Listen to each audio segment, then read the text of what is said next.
Welcome back, all. So, today this lecture is actually optional.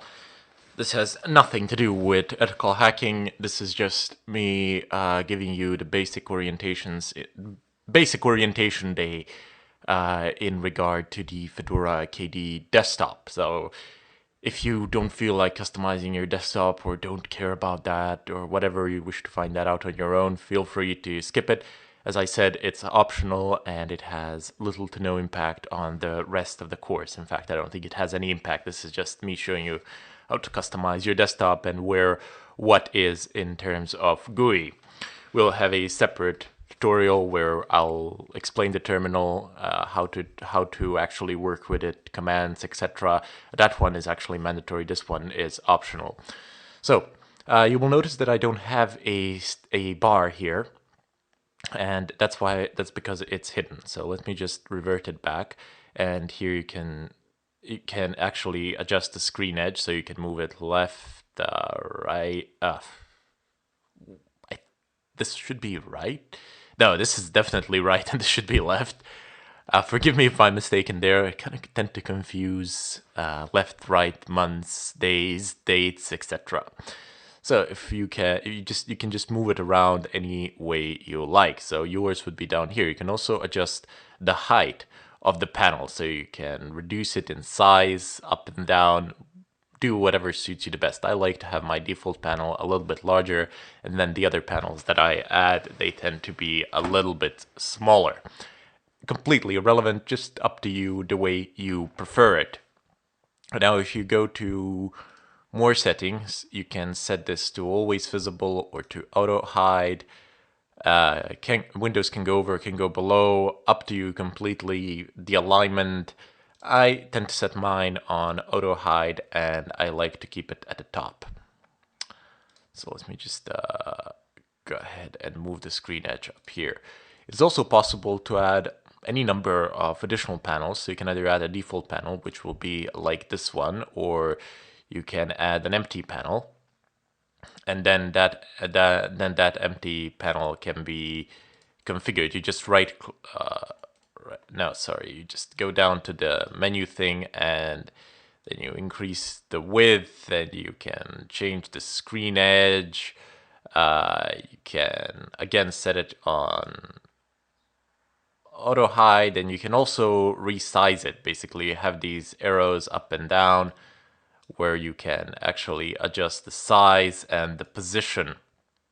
I usually like to have a left side panel here that's hidden on default. Auto hide, okay, so I have multiple screens, so it doesn't go, I can't actually toggle the auto hide like this.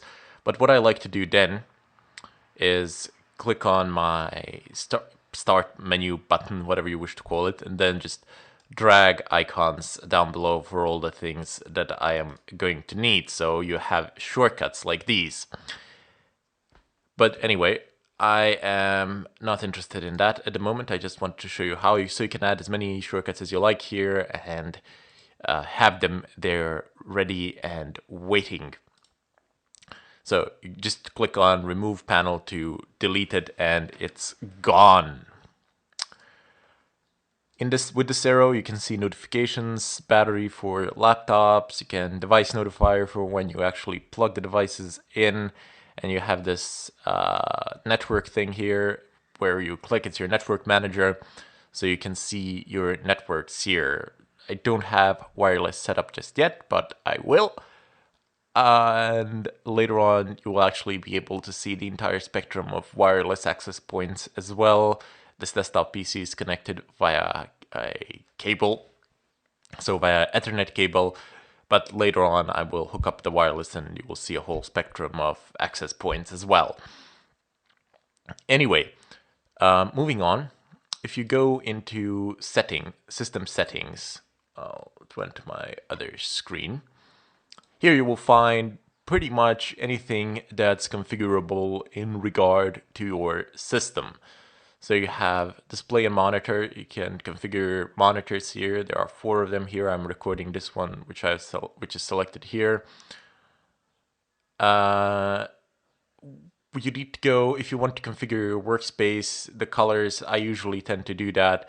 You can select how you wish your desktop to look and feel like, but desktop theme is actually more important to me, where you actually select whether you want the darker theme or a lighter theme, etc. You can see if I select a lighter, you can select a lighter one, or you can select a darker one. I prefer the darker one. I don't know, it's better for my eyes, in my opinion. As you can see, it changes up here, so it's a lot darker, it's black, with an opacity level set as well. You can adjust your cursor to whatever you want it to be. The splash screen is basically at login time, what would you like to, how would you like it to be. Anyway, if you go back, you can also adjust the system fonts if you like, the size of them, just configure them to anything you want. I mean, you have the general one, the width, the small, the toolbar, the menu, the window title. So adjust accordingly to whatever you need. I usually don't mess around with these things at all, as that is not really that important to me. But select whatever suits you. Now, application style, anything important there? Yeah, sure, you can adjust the windows a little bit, how you would like them to be. You can find certain things online, plugins, but that's really not important. I just want to show you that it does exist and that it is indeed there. So by default is going to be like this with these arrows in the corner. If you don't like it, you can change it to this so it feels more like something that you are used to, with an X and with a square and an underline. No, I don't wish to save anything. Now, if you go into the desktop behavior, you can add a ton load of effects here. As you can see, when I move this window, it wobbles. Let me just make it smaller. So you can see it's wobbling. And if I have another window here, if I do this, they go over one another in this manner. So you can configure this as well. But when I minimize them, you see they get sucked in and sucked out, so to say. All of this you can basically configure in this place. So you can see Windows glide, smoothly fade in desktop when logging. I don't know what else. I just go through them and see what you like. It's really no importance. It has no importance in a technical way. This is just purely for your amusement, I guess. Desktop cube and desktop grid are some of the things that you will want. I mean, they look kind of cool, and I've shown you this before when it goes back and when you can roll it round and round in circles and switch between desktops. So you can just go ahead and click here, set the transparency level. The background color is actually irrelevant for me because I've set the wallpaper. And down here you can configure the keys that actually toggle the rolling of the cube, the switching of the desktops, and you can set the opacity level. I prefer my cube to be far so that I can see everything there. Anyway, just close this, and then you're going to need to go into virtual desktops and actually set them to be more than one for this cube to be functional. So it doesn't need to be a cube. It can have as many sides as you like. And even, I think you can set like 100 desktops or something like that, and then you can set it to spin round and round in circles. But as I said, that's purely up to you. Do whatever you wish to do there. Now, this is actually a little bit more important. The lock screen is Control-Alt-L. That will lock your desktop. Always lock your desktop. Have it as a habit. Just press Control-Alt-L and it locks. And lock screen automatically after 5 minutes of inactivity. So you can change these two, but make sure that you have a shortcut for locking your screen so that it's always locked. You can set what you would like Windows edges to do. As you can, mine, for example, by default, it's going to do this if you hit the screen edge. I can't hit it on this screen, but if you can see my mouse cursor, if I hit the upper left corner twice, but on my other screen, yep, this is going to happen. But you can basically configure what you want to occur. You see, when you select it, and then you just select what you would like to happen when you hit the screen edge. And when you hit the screen edge with your mouse cursor, that is what is going to happen.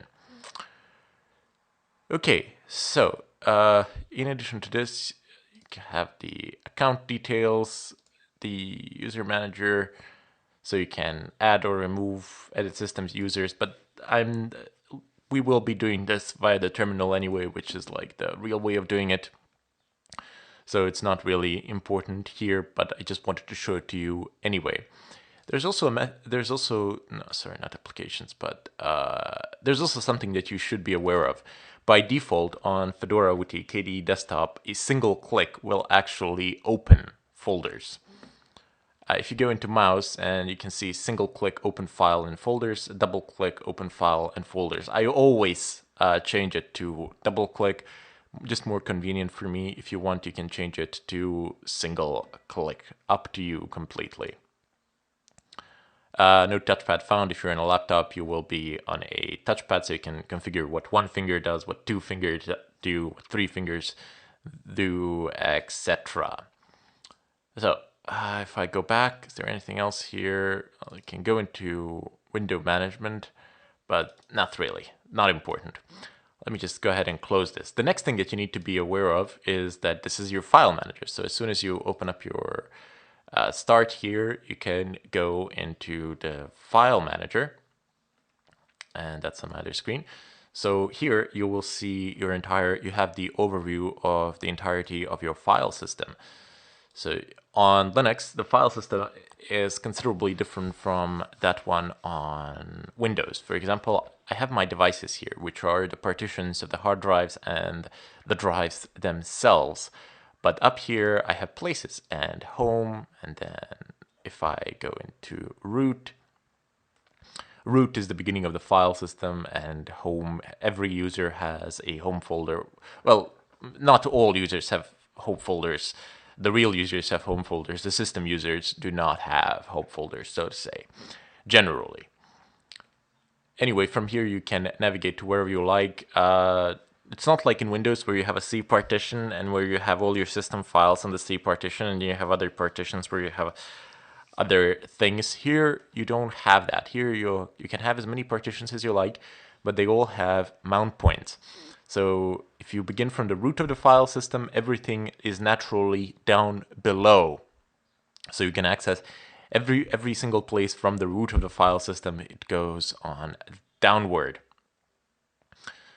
So from the top of the root system, from the slash, it goes downward, and you can access everything. Unlike in Windows, where you have the C partition, then if you wish to access anything that is in a different partition, you have to actually go out of the C partition and go into a different partition. Here, it doesn't matter how many partitions you have; they are all accessible from root. You go on downwards and you access everything. Also, folders can be divided amongst multiple partitions. So for example, downloads can be split onto 10 partitions or so, but it doesn't matter. Once you click on downloads, it opens up the contents of the downloads folder.